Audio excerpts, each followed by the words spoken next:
Finally, we've arrived at Smash 4. The amount of hype brought up for this game was immense by just about everyone that played any of the Smash Bros. Games, even by people that had never played one before. It had been eagerly awaited since early 2008, and boy has a sequel never felt so good. Sounds kinda creepy. But you know what? It really was an absolutely amazing sequel. I don't know if I've ever played a game that has had a sequel as good as it, aside from Pikmin 2. If you've watched any of my videos, you probably predicted I was going to say that. I'm just going to cut right to the chase, because this game has by far the most content. While some people still praise Melee as the best game, and some praise Brawl as the best game, I do believe that Smash 4 by far trumps all of them as the best Smash Bros. Game, and is one of my favorite games out there. It improved so vastly what was needing improvement in Brawl, and it returned some of my favorite characters from Melee, along with many of the characters from Brawl. Let's stop wasting time and talk about the game. First of all, like each Smash game, it introduced more characters, stages, and songs. The roster was the biggest of all games, introduced some very new characters, Wii Fit Trainer being the most bizarre of them. Mega Man was one of the coolest ones, especially considering the situation he was going through at Capcom. I also really enjoy playing Little Mac, even though he's usually a ridiculed character because of his mediocre recovery ability. Villager, Rosalina and Luma, Bowser Jr., and others are a few of the new characters, and each one of them is extremely unique and very enjoyable. Stages were pretty great too. They seem to follow a bit of a theme where the stages have elements constantly changing from different things, kinda like the Ice Climbers level from Brawl. It's not necessarily bad, but it does repeat itself a lot. Even with that, the levels are really fun and a great time, regardless of what stage you choose. The music is quite stellar in this game, probably my favorite in all the series of Smash Bros. A lot of Zelda songs have a Spanish influence on them, and there's a lot of electric guitar and all sorts of good instruments. There's a very healthy mix of different songs that play through the game, making it a jolly good time. Now, let's talk about DLC. Yeah, if you hear a conversation start like that, it's probably time to abandon ship. But in this case, I'm not going to support it or tear it apart. I'm just going to say that I'm happy that Nintendo decided to update the game with new characters and stages. It warms my heart to see the return of Mewtwo, Roy, and Lucas, and although I'm not a fan of Ryu, he's a very unique character. Cloud is one that I was at first against adding, but I love his gameplay so much that I won't argue with it anymore. I never played any Final Fantasy games, except for one of them for about an hour, and I don't even remember which one, so I don't have too much nostalgia for the character himself, but he's really fun. Corrin is another Fire Emblem character, which I feel is a bit overused. I'll explain that in a second. And Bayonetta still baffles me at her inclusion in Smash Bros., especially considering it's a Nintendo game, but oh well. Alright, let's talk about Fire Emblem, or more precisely, sword users. Let's count the people that use swords in this game. Let's see. First row. We're good. Okay, second row. Well, you got Link and Toon Link. Then I guess you could consider Pit since his bow turns into little swords. Marth, Ike, and Robin. Alright, third row. Well, Meta Knight, and I think that's it. Alright, we're getting better. Row 4. Not so much for now. Oh, Shulk is one. Then Dark Pit and Lucina. Alright, well, maybe the fifth row will be better. Alright, we got Roy, Cloud, Corrin, and I guess you could count the Mii Sword Fighter. So, 14 of them out of 58 possible characters. Find the percentage using math, and you get to 24.138%, or about 25%. Now, while that may not seem like a whole lot, when most matches, especially in Classic Mode, involve at least 4 characters, including the player, statistically speaking, at least one of them will be a sword user. Now, I understand that this is theoretical.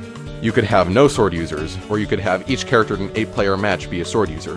But regardless, 1/4 of the characters being a sword user is a bit annoying. There's not even that many Mario characters in the game, the group of characters that used to take over in overabundance. I wouldn't have as much of a problem with it if it weren't for all their playstyles being very, very similar.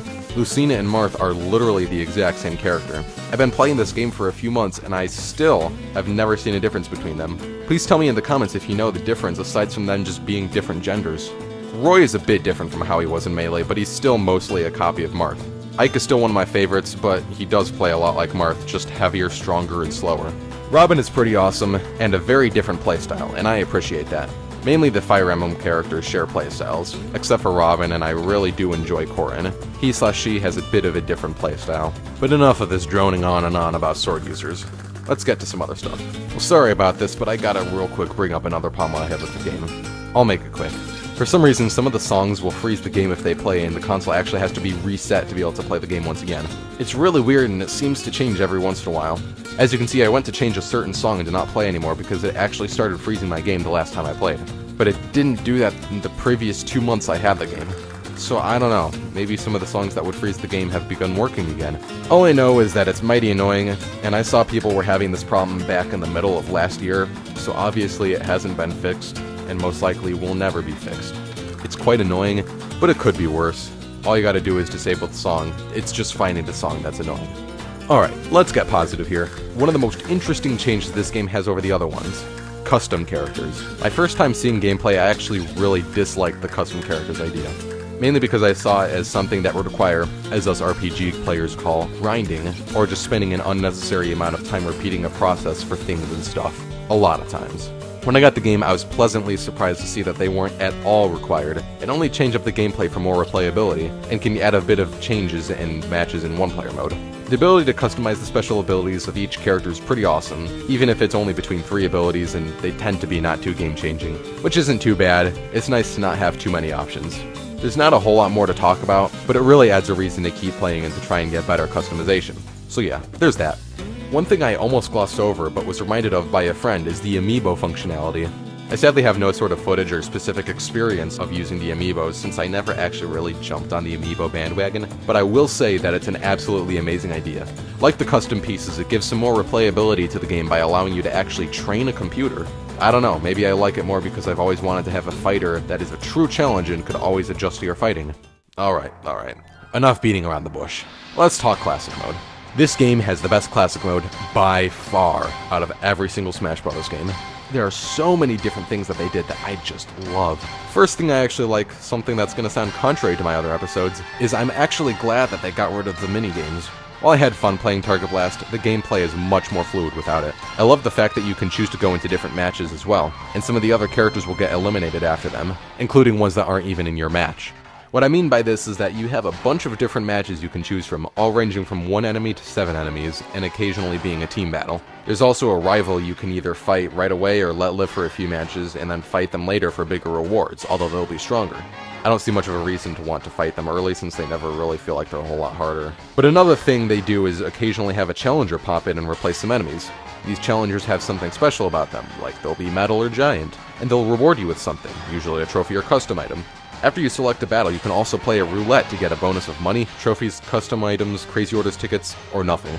After the 5th fight, you fight a group of Mii fighters, which I feel like was a perfect way to replace the fighting polygon team, wireframe characters, and whatever the heck those things were in Brawl. The final fight is where things get really great. I absolutely love the way they did the final fight here. Depending on what difficulty you chose at the beginning, you'll fight more bosses. At low enough difficulties, you just fight Master Hand by himself. And then if you set it to 3.0 or higher intensity, you get to fight Crazy Hand as well. Set it to 5.1 or higher, and you get to fight the Master Core. 5.1 to 5.9 and you fight Master Edges. 6.0 to 6.9 and you fight Master Beast and Master Edges. And 7.0 or higher, you fight Master Giant, Master Beast, and Master Edges. For each one, you also fight a shadow version of yourself at the end. Fight it at 8.0 or higher, and you'll also fight the Master Fortress. This involves you going through a fortress and defeating different pustules that are inside the fortress. All the enemies are really dangerous, and one slip-up could result in death. Once you lose both your lives, you have to lower the difficulty by at least 0.5 intensity. So yeah, don't die. This game also introduced Master Orders and Crazy Orders. While these aren't on the same level of enjoyment I get from Classic Mode, they both are quite cool. Master Orders lets you take on one fight at a time for some minor rewards at a minuscule cost. Crazy Orders are where it gets pretty crazy. You fight different fights grouped in threes, and then go from round to round with your damage being carried over, with a slight heal between matches. You have 10 minutes total to fight all these different fights, and after you've fought enough fights, you can fight the Crazy Hand and get some rewards if you succeed. If you die at any time, you're kicked out and only receive some of the rewards. But if you're looking for custom parts, go here. That's pretty much it. I just have a lot of fun playing these. Before I move off of single player, I just want to real quick mention All-Star Mode, Events, and Stadium. All-Star didn't change a whole lot aside from being reverse chronological based off of their creation. Events are a lot more event-like or situational now, which I really feel like is a good direction to go in, although there are quite a few events that I really dislike. Stadium kept home run contests and multi-man melee, but it also added Target Blast, which is basically just Angry Birds but without a way to aim. It can give some entertainment, but it's nothing too special. Okay, let's move to multiplayer. The introduction of 8-player Smash was something incredibly smart of Nintendo to place in the game. Once again, Smash took over as the party game, and now we don't have to rotate positions in the game. Anyone that wants to can play. Actually, a few days after I got the game, I had a group of 7 people over, and 8-player Smash worked perfectly. So yeah, I really feel like it was one of the best ideas they've had. Online play has been one of the other best ideas they've had in this game. I don't really like online PvP, so I don't play it that regularly. The only thing I've seen wrong with the online mode is just that the servers aren't too great, so it takes some pretty immense adjustment to get used to. But other than that, it's good. The stage creator really improved too, and I have really enjoyed it. I'm not as creative as I was during the era of Brawl, so I don't have 4,500 stages that just say a word. I did put a few trapped levels in for personal nostalgia again, because why not? Although it's not as responsive as I would like, the fact that it effectively uses the touchpad as a way of creating the stages is pretty great. Obviously not as intuitive as Super Mario Maker, but I wouldn't expect it to be considering Smash isn't based around stage creation. Now, don't think I forgot about the 3DS version of this game.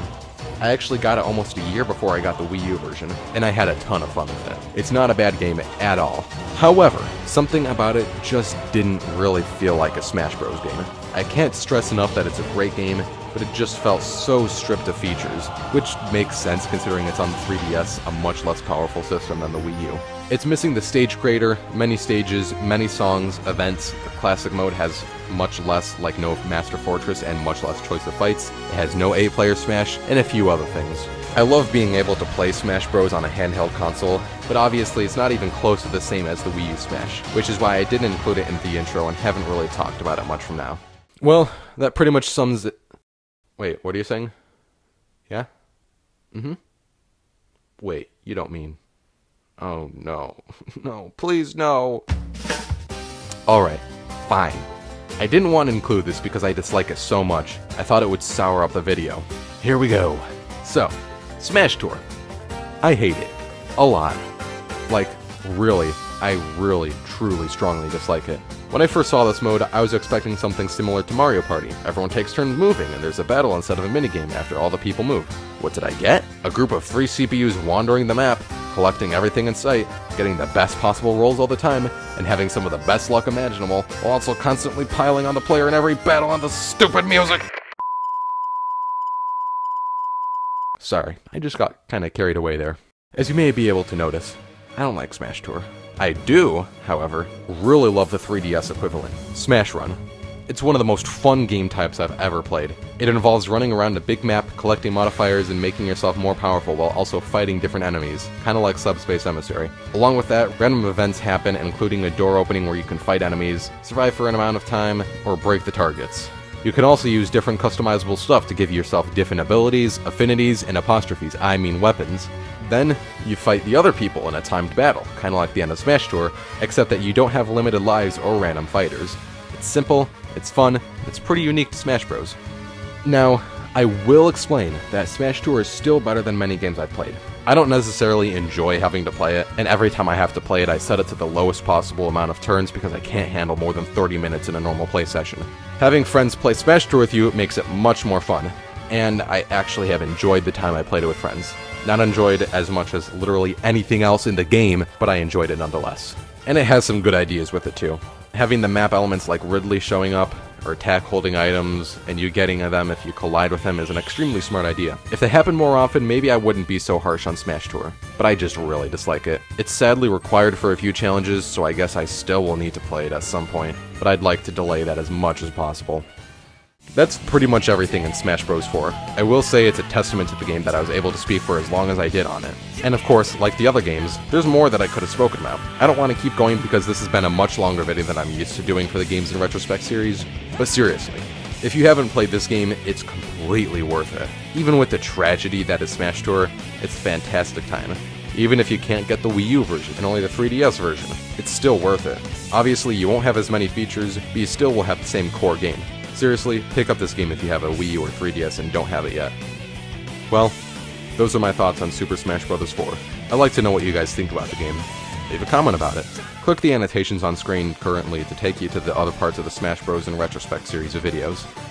Thanks for watching, and I'll see you all next time.